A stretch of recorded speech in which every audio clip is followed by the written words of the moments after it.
Енді сіз бизнеске келіп жатырсыз, яғни бізде көп ақпараттар берілуі мүмкін. Сіз сол кезде бос болмауыңыз мүмкін. Сол кезде сіз жұмыста отыруыңыз мүмкін. Тағы. Осылай сізді мазаламау үшін сіз арнайы өзіңіздің WhatsApp-ыңызды, яғни беззвучный режимге қойып алуыңыз керек.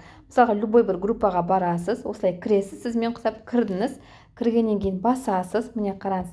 Басқан кезде төменгі жақта мынандай беззвука деп шығады сізде, міне. Беззвука деп шығады. Яғни осы беззвуканы басасыз сіз, міне қараңыздар, сол кезде міне всегда деген режимге қоясыз. Сізде бұндай болып шықпауы мүмкін. Мысалы, сізде мынандай болып тұруы мүмкін. Мысалы, беззвука осылай болып тұруы мүмкін да. Міне осыны беззвуканы басасыз. Міне көрдіңіз ғой, міне галочканы басасыз.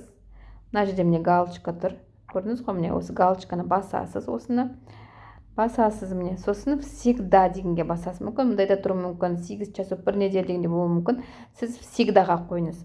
Окей деп басасыз, міне. Сол кезде қараңыз, сіз міне группадан шығып кете бересіз, жұмысыңызды жасай бересіз.